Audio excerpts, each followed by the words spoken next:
देख रहे हैं लीड इंडिया टीवी न्यूज। सुबह से अब तक की खास खबरें न्यूज अपडेट में आप देख रहे हैं लीड इंडिया टीवी न्यूज। सुबह से अब तक की खास खबरें न्यूज अपडेट में। नमस्कार दोस्तों, मैं लीड इंडिया टीवी से साहिल श्रीवास्तव। हम पिछले एक साल से मुंबई यानी कि महाराष्ट्र के समुद्र माफियाओं पर हम हमेशा आपको लगातार न्यूज़ बनाते रहे हैं।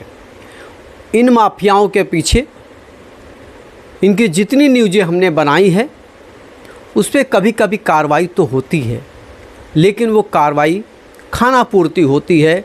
ऐसा लगता है कि माफिया प्रशासन को बहुत ज़्यादा रिश्वत दे रहे हैं, इसीलिए ये न्यूज़ हम बनाते रहेंगे।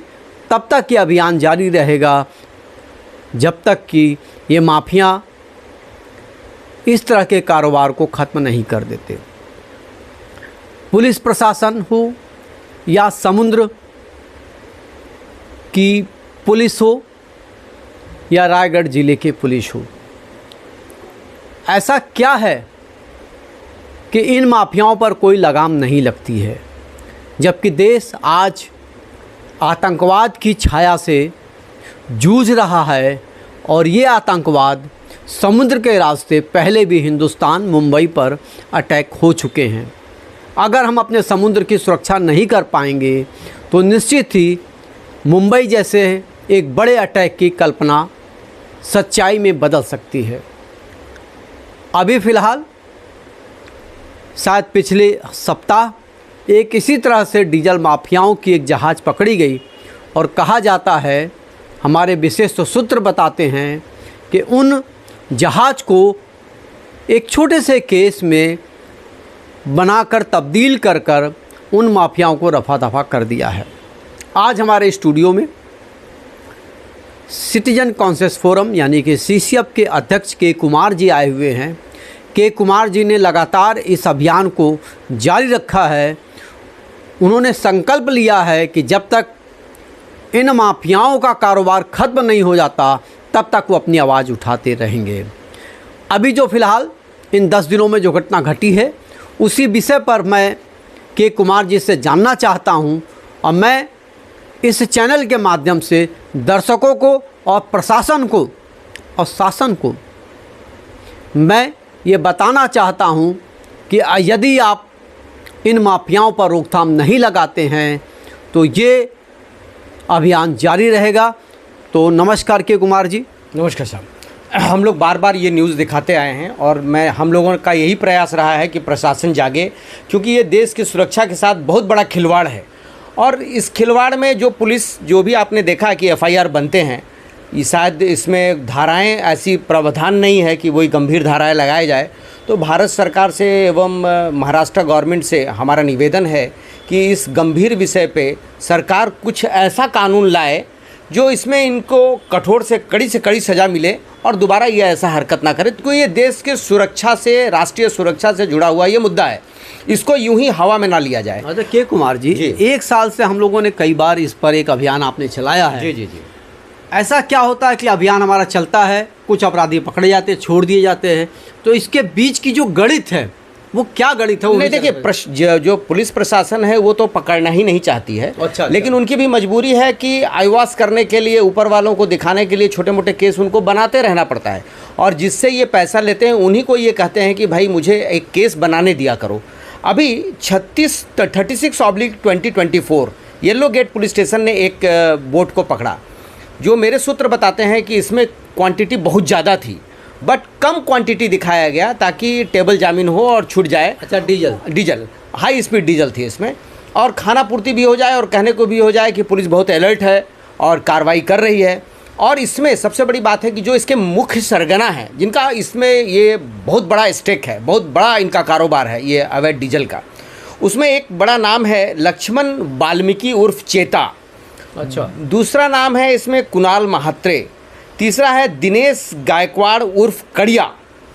और ये लोग जो है, आपको जान के आश्चर्य होगा, जो हमारा अभी प्रिलिमिनरी स्टेज में जो हमने पता लगाया है, हमने इसमें क्रॉसपॉन्डेंस भी की है, वो पूरी डिटेल आ जाएगी तो हम लोग सेकंड वीडियो में उनका पूरा नाम लेंगे। एक नाम आया है मेरे पास जो एस कुमार नाम है इनका, ये सेकंड ऑफिसर हैं।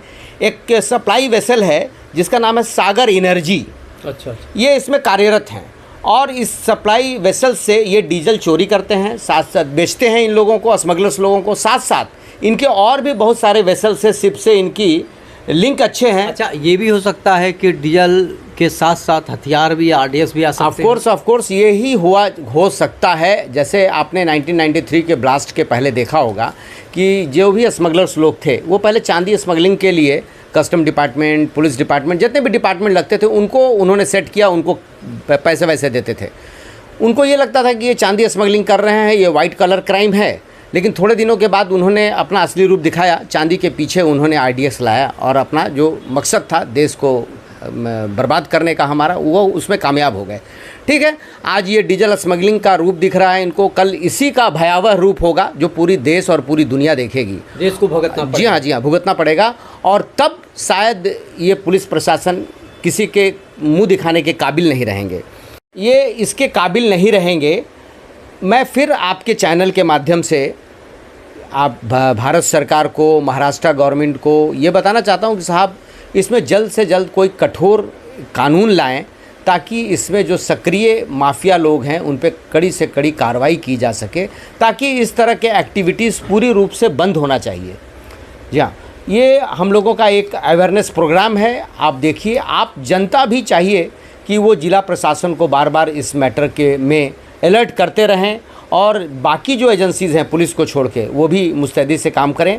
सागरी सुरक्षा, कोस्ट गार्ड इसमें बहुत अच्छा काम कर रही है, बराबर हम लोगों का उनसे कोऑर्डिनेशन रहता है, वो बार बार अपडेट्स लेते रहते हैं और देते रहते हैं, तो उनका बड़ा सक्रिय योगदान है। और मेरे हिसाब से उनके ऐसे एजेंसियों के चलते ही हमारा देश आज सुरक्षित है और हम नागरिक सुरक्षित हैं। जय हिंद, जय महाराष्ट्र, जय भारत। दोस्तों, जिस तरीके से के कुमार जी ने बताया कि जहाज़ माफिया यानी कि डीजल माफिया, समुद्र पर जो माफिया हैं जो काम कर रहे हैं, तो हमें ऐसा लगता है कि हमारे न्यूज़ को देखते हुए, हमारे सीसीएफ के जागरूकता जो अभियान है उसको देखते हुए और हमारे चैनल और न्यूज़ के माध्यम से ये जहाज़ मंत्रालय, इससे संबंधित महाराष्ट्र सरकार, दिल्ली सरकार इसको बहुत जल्द संज्ञान में ले और कठोर से कठोर कार्रवाई करे और कोई ऐसा कानून बनाए कि जब ये डीजल माफिया जब पकड़े जाएं तो इनकी ज़मानत ही ना हो, इन्हें कम से कम 20 साल की सज़ा हो, जिससे ये अपराधी जेल से बाहर ज़मानत पर निकलकर फिर इस तरह के कार्य को ना कर सके। क्योंकि हम आतंकवाद से जूझते हुए अब भारत आतंकवादी किसी भी अटैक को स्वीकार करने के पक्ष में नहीं है। तो और इस समय जो हमारी सरकार है बहुत सख्त सरकार है। मैं इस चैनल के माध्यम से भारत सरकार से, महाराष्ट्र सरकार से ये निवेदन करूंगा कि इन माफियाओं के खिलाफ़ में सख्त से सख्त कार्रवाई हो और प्रशासनिक अधिकारियों को बहुत ज़्यादा ताकत दिया जाए, जिससे कि इन माफिया, समुद्र माफियाओं के हौसले पस्त हों। आप हमारे चैनल को देखिए, सब्सक्राइब कीजिए, लाइक कीजिए, कमेंट ज़रूर लिखिए। आपके सुझाव हमारे चैनल को ऊर्जा देते हैं। इसी के साथ मैं लीड इंडिया टीवी से साहिल श्रीवास्तव, जय हिंद। न्यूज अपडेट की खास खबरें लगातार बने रहिए हमारे साथ। अब हमें दीजिए इजाजत, कल फिर मिलेंगे न्यूज अपडेट की खबरों के साथ। देखते रहिए लीड इंडिया टीवी न्यूज। जय Hind. Subscribe now and press the bell icon. Never miss an update.